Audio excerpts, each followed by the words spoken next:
할렐루야. 반갑습니다.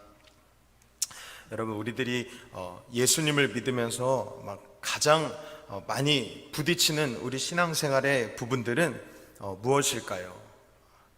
세상에 막 깊이 절어들고 막 빠지고 싶고 막 엄청난 쾌락에 젖어서 살고 싶은 건 아마 이렇게 하라고 하면 고개를 젓고 오히려 절레절레 흔들면서 그렇게는 안 살고 싶다라고 하실 겁니다. 아마도 우리가 부딪히는 대부분의 신앙생활에 있어서 문제들은 지극히 작은 부분이라고 생각되는 것이 참 많습니다. 순간순간에 다가오는 선택의 유혹들, 아니면 순간순간 욱 하고 올라오는 나의 혈기, 눈 깜짝하면 어느새 내 마음을 확 타고 들어와서 내 생각과 마음을 아주 괴롭히는 나쁜 생각들, 남들의 판단과 한마디에 모든 자존심이 확 꺾이는 그런 순간들 등, 어쩌면 예수님을 믿으면서 예수님의 뜻을 따라 살아가겠습니다 라고 결단하는 우리들에게 대단한 범죄의 순간보다 이런 순간순간 찾아오는, 그리고 밀려 들어오는 생각과 마음과 여러 가지 상황들에 우리가 부딪힐 때가 참 많은 것 같습니다. 아니신가요? 저는 참 그런 것 같습니다.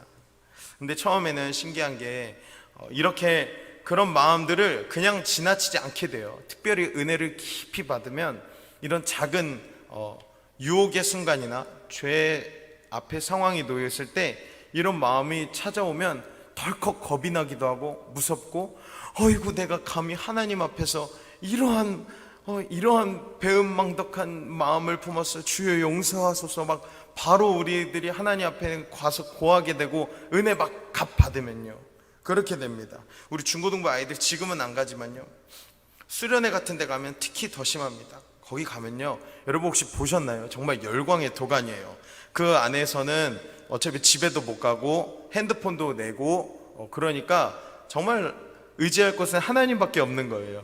그래서 그날 첫째 날 저녁에는 뭐 안 뚫린다 뭐 이렇게 하는데, 둘째 날 저녁 되면 다 울고 서로 막 눈물과 콧물이 범벅이 되고, 예배 끝나고 서로 바라보면 막 교제하라고 말도 안 했는데 서로 막 용서하고 사랑하고 막 눈물을 뚝뚝 흘리고, 뭐가 그렇게 원한이 많은지 그 10대 아이들이 그렇게 참 아름다운 모습을 봅니다. 행동 하나가 달라지고요, 표정이 바뀌고 눈빛이 바뀌고 말하는 것이 달라집니다. 그런데 저는 속지 않습니다. 이제 저를 포함해서 그러한 모습을 참 많이 봤거든요. 그런데 시간이 얼마 지나지 않아서 자기들의 삶으로 돌아갈 때가 참 많습니다. 그 아이들이 막 심각한 죄에 빠져서 이렇게 하는 거는 극히 드물어요. 그러나 반복적인 죄와 반복적인 삶의 패턴, 그리고 반복적인 나의 삶의 습관들, 여러 가지 모든 것들이 조합되었을 때 결국엔 자기 삶으로 조금씩, 아니면 어쩌면 이 순간, 이 은혜 받았던 순간은 마치 한 나의 환상의 일부로 여겨지는 것만 같을 정도로 내 삶으로 돌아오는 게 참 부지기수입니다. 그런데 이게 문제가 되는 게 있습니다. 바로 이렇게 하다 보면 신앙생활에 무기력함이 찾아오게 되는 것입니다. 여러분 동의하시죠? 처음에는 그런 작은 죄의 마음과 이런 상황들이 절대 용납이 되지 않을 거예요. 여러분 예수님 막 뜨겁게 만나셨을 때 여러분을 타고 들어오는 그런 죄의 순간들 다 쳐내지지 않습니까? 막 꼭 그러더라고요. 은혜 받고 집에 돌아가면 남편이 나에게 마음의 상처를 준다. 그런데 그때 물리쳤다 이렇게 얘기하는 그런 간증도 아마 많이 들어보셨을 거예요. 예수님 뜨겁게 만나고 처음에는 그것이 용납이 되지 않아서 다 쳐냅니다.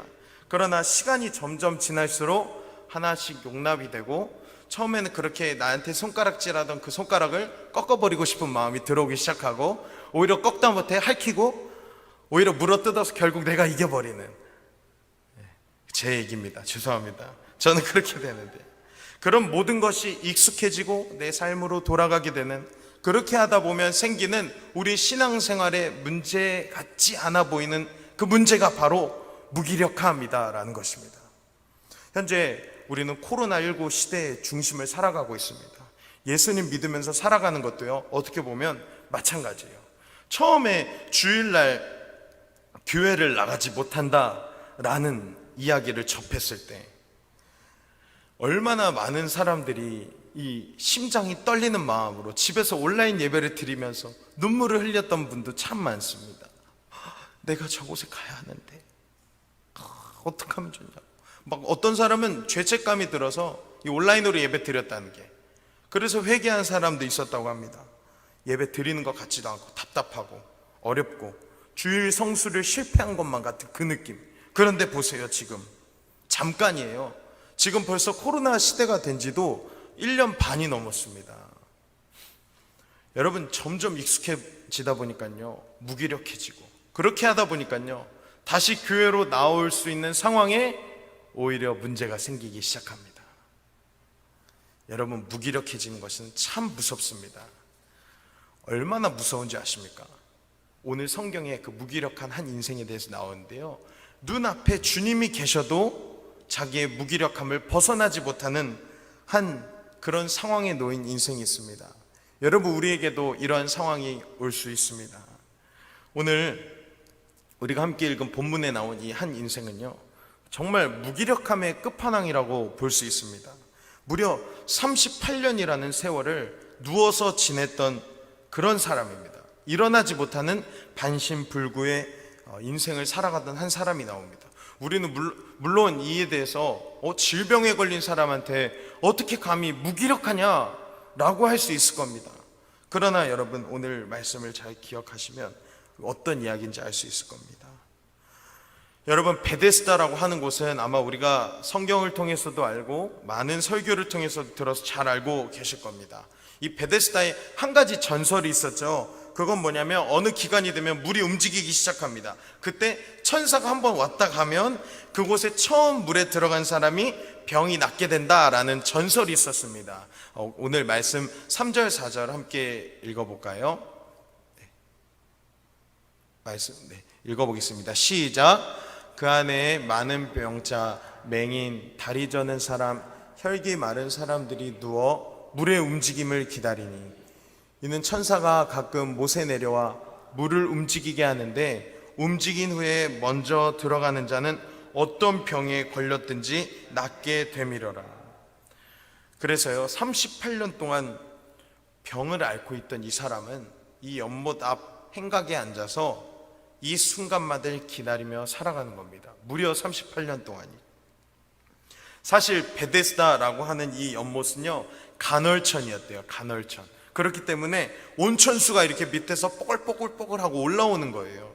그러면 이제 물이 동하게 되고 움직이니까, 그러다 보니까 여러분 요즘 피부 테라피 들어보셨죠? 그런 것처럼 관절염이나 어떤 피부병을 앓았던 그런 환자들이 그 물에 들어가면 낫게 될 수도 있었다라는 이야기가 있었던 거예요. 이제 그것을 근거로 한 전설이 나타나게 된 것이다 라고 학자들이 추정하고 있습니다. 그래서 우리 성경에도 괄호가 쳐져 있는데요, 그런데 여러분 생각해 보십시오. 우리가 방금 읽은 3절에 보면요, 맹인, 다리 저는 사람, 혈기 마른 사람들, 여러분 이 사람들이 이 온천수로 고칠 수 있는 병이었을까요? 아니에요. 그렇다면 이것을 통해 우리는 무엇을 알 수 있냐면 이 베데스다 연못의 온천물이 와전이 되었을 수도 있겠구나라는 것을 생각해 볼 수 있어요. 예를 들어 이런 거죠. 베데스다 그 연못 들어봤어? 거기 피부병 앓는 사람 들어가면 고침받을 수 있대. 근데 이게 와전된 거예요. 너 베데스다 연못 들어봤어? 거기 들어가면 피부병 앓는 사람이 있었는데 세상에 그 사람이 관절염도 있었는데 뼈까지 다 맞춰져서 나왔다는 거야. 이게 또 와전돼서 너 베데스다 연못 들어봤어? 거기 가면 다리 부러진 것도 고치고 세상에 질병도 난대. 너 베데스다 연못 들어가 봤어? 거기 들어가면 혈기가 아니죠, 피가 마른 사람도 회복되고 혈루증도 피가 오히려 쏟아져 나오는 사람들도 고침을 받는데, 그렇게 봤을 때 오늘 다른 사람도 아니고 이 38년 동안이나 병을 앓고 있는 인생은요, 정말 불쌍합니다. 왜냐하면 38년 동안 그 베데스다 연못 앞에 얼마나 많은 사람들이 대기하고 있었겠습니까? 예전에 제가 기도원에 있을 때 목사님께서 예배 끝나고 안수 기도를 해주는 그런 시간이 있었어요. 그래서 그 시간이 여러분 평일 오전에도 있었고 저녁에도 있었는데 그 기도받는 시간이 없으면 그만큼 예배 시간이 짧게 끝나는 거고, 기도받는 시간이 있으면 그만큼 길어지는 거예요. 저는 악기를 많이 쳤기 때문에 찬양팀을 자주 했었는데 그 기도 시간이 참 은혜롭고 좋았지만, 개인적으로는 어깨가 더 무거워지고 빨리 배고파서 밥 먹고 싶었던 그런 시간이기도 했습니다. 그런데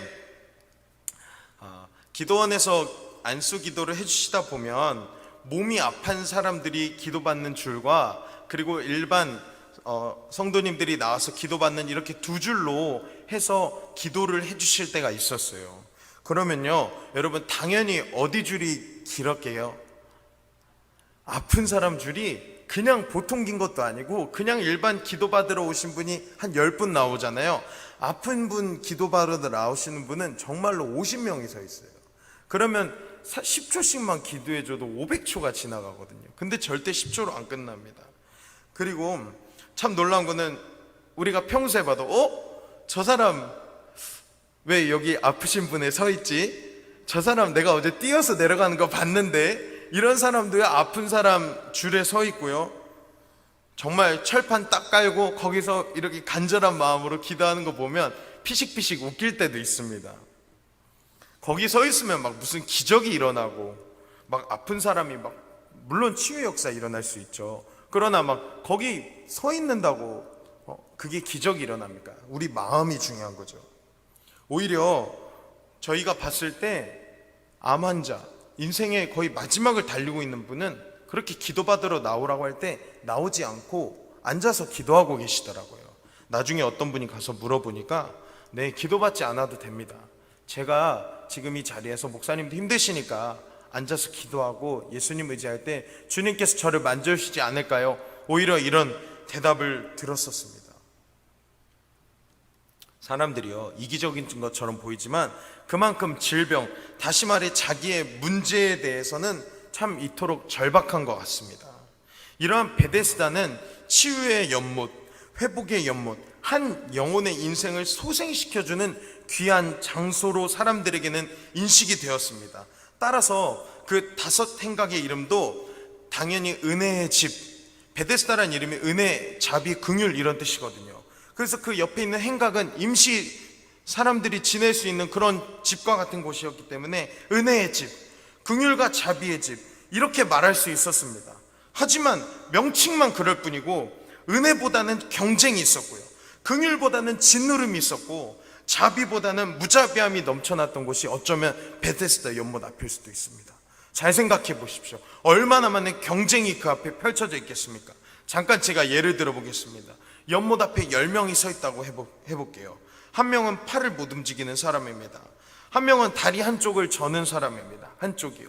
한 명은 눈이 보이지 않는 사람, 한 명은 귀가 들리지 않는 사람 등등 수많은 기구한 사연을 가진 10명이 있었다고 해봅시다. 그리고 그 10명 사이에 오늘 38년 된 병자가 서 있었다고 해볼게요.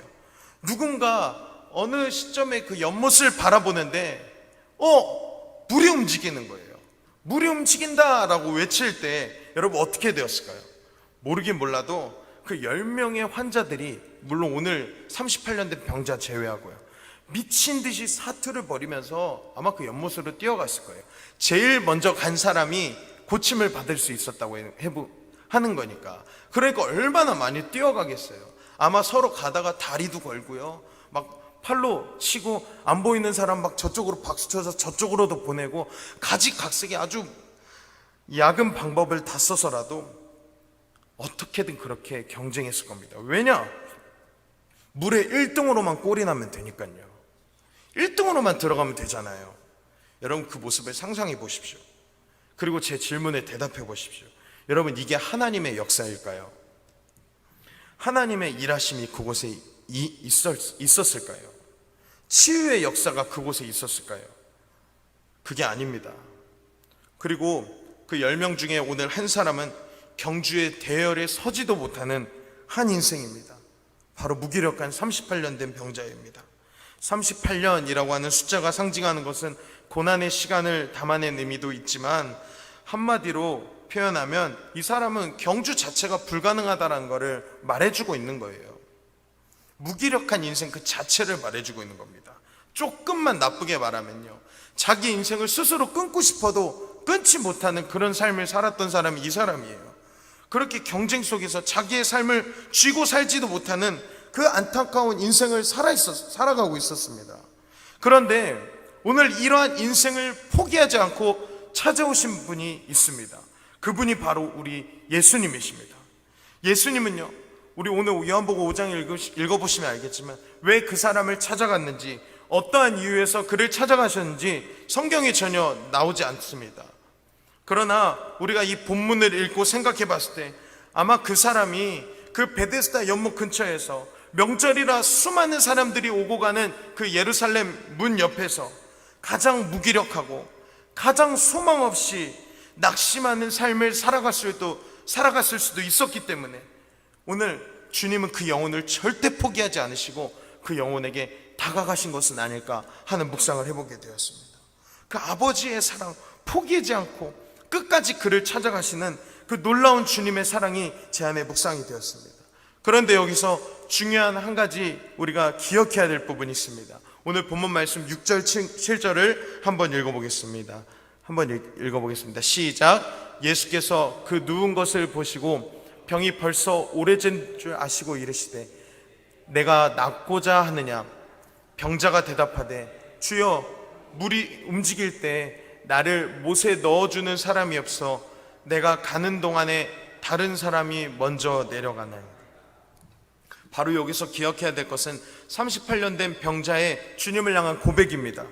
그는요, 자신을 택하고 자기에게 다가오신 예수님이 눈앞에 있습니다.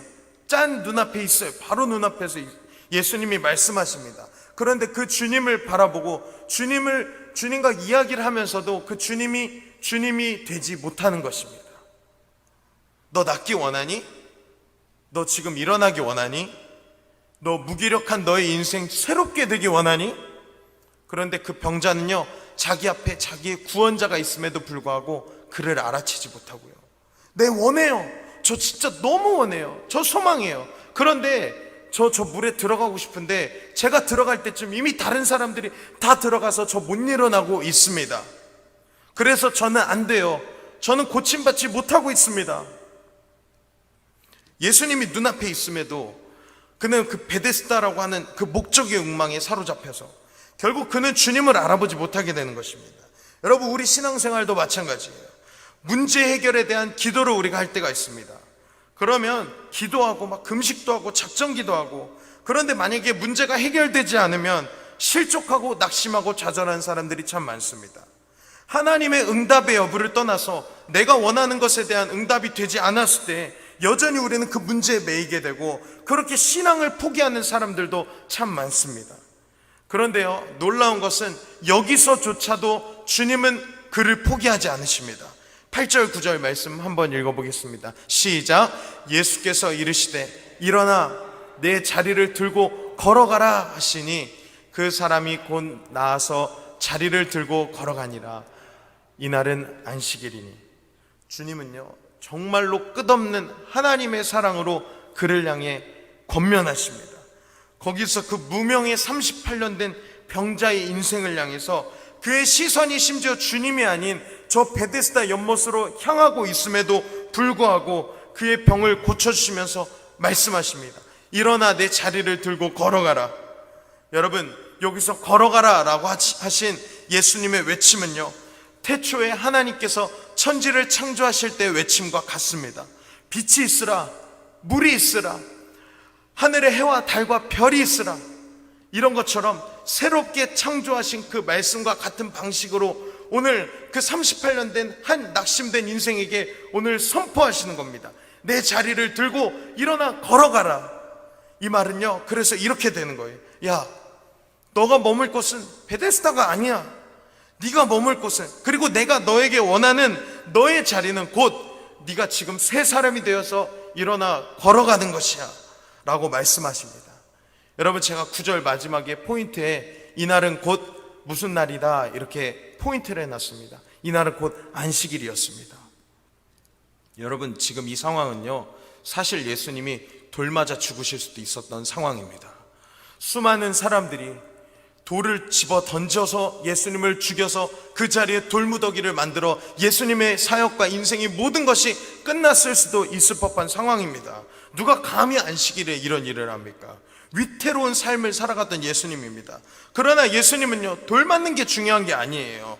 욕을 먹고 비난을 받고 심지어 자기를 향해 침을 뱉고 돌을 던지는 사람이 있음에도 불구하고 세상의 어떤 문매가 중요한 것이 아니라 그리스도 구원자가 눈앞에 있음에도 불구하고 그 사실을 인지하지 못하고 여전히 자기의 목적에 매여 있는 그 영혼마저도 사랑하시는 그 마음이 오늘 모든 것을 돌파하고 그에게 다가가셨던 겁니다.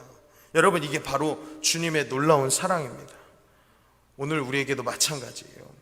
세상이 우리를 저항하고 세상이 우리를 가로막고 여러분, 문제가 우리 삶 가운데 찾아오고 아무리 엄청난 역경이 우리에게 찾아온지 할지라도 예수님은 우리를 절대로 포기하지 않으십니다. 저와 여러분을 포기하지 않으십니다. 주님에게는요, 안식일보다, 주님에게는 자신을 바라봐주는 마음보다, 주님은 베데스다를 하염없이 바라보는 그런 무기력한 인생이라고 할지라도 그 인생을 더 사랑하시는 겁니다. 그 은혜의 결정체가 바로 십자가에 못 박혀 죽으시고 부활하신 것입니다. 우리에게 이 시간에도 믿음으로 구원을 베풀으시는 그 하나님의 은혜가 주어진 거예요. 여러분, 그래서 이제 우리에게 소망이 있습니다. 예수님을 믿는 자들에게는 결코 무기력할 수가 없는 것입니다. 오히려 눈앞에 있는 주님만 바라보기만 하면 되는 거예요. 다시 우리의 시선과 초점과 우리의 모든 마음이 주님을 향하기만 하면 되는 것입니다. 여러분, 예수님은 어떤 분이실까요? 예수님은 한 대낮에 사마리아 여인이 물을 길러러 나온 그 여인을 향해서도 발걸음을 재촉하여 그 여인에게 다가가셨던 분이 우리 예수님입니다. 이방인의 개라고 사람들이 손가락질하고 심지어 5번 남자를 만났다가 헤어져 6번째 만나고 있는 더러운 그 여인에게 찾아가 그에게 영원한 생명의 물을 주시는 분이 예수님의 사랑입니다. 안식일에 사람들이 돌을 들어 집어던져 죽임을 당할 상황에도 불구하고 오늘 베데스다 연못에 있는 무명의 38년 된 병자를 일으켜 세우시는 분이 예수님이시고, 손마른 자의 손을 회복시키시며 제자들에게 이삭을 비벼서 먹이시고 그들의 마음을 예수님의 은혜로 충만하게 하시는 분이 바로 하나님의 사랑 예수 그리스도이십니다. 여러분, 말씀을 마치고 싶습니다. 혹시 여러분, 우리들의 신앙생활 살아가다 보면 얼마나 무기력해집니까? 매번 똑같은 시간, 매번 똑같은 곳, 매번 똑같은 삶의 패턴, 여러 가지 우리 삶의 어떠한 문제들로 인하여 결국 우리는 베데스다를 바라보고 살아가는 그런 무기력한 인생을 살아가고 계시진 않습니까? 무한한 세상의 경쟁에 지쳐서 결국에는 무기력한 신앙생활을 살아가고 계신 분 계십니까? 어느덧 그 안에 짓눌려 나의 문제와 소원은 수리되지 못하고 결국 그렇게 주님마저 놓치고 살아가는 분 계십니까? 그러나 여러분, 기억하십시오. 주님은 절대로 오늘 이 시간도 여러분을 포기하지 않으시고 바로 우리 앞에 계십니다. 그래서요, 우리의 시선이 연못에 가 있다면요, 오늘 그 시선을 고백하십시오. 주님, 내가 문제에 얽매여서 나의 인생이 어느덧 베데스다를 향해 있었습니다. 내 앞에 주님이 계심에도 불구하고 오늘 내 시선과 내 마음은 저 연못을 떠나지 않고 있었습니다. 주님, 우리가 주님을 보기 전에 이미 주님 우리를 선택하시고 오늘 무명과 같은 내 인생 내 앞에 오셔서 나를 일으켜 주시니 감사합니다. 주님, 오늘 그 은혜를 붙들고 승리하여 내 자리를 들고 일어나 주님의 길을 따라가는 주의 제자가 되기를 소망합니다. 이렇게 결단하는 저와 여러분이 되기를 주님의 이름으로 축복합니다. 이 시간에 찬양하실 때 우리 괴로울 때 주님의 얼굴 보라, 이 찬양 함께 부르고 기도하기를 소망합니다.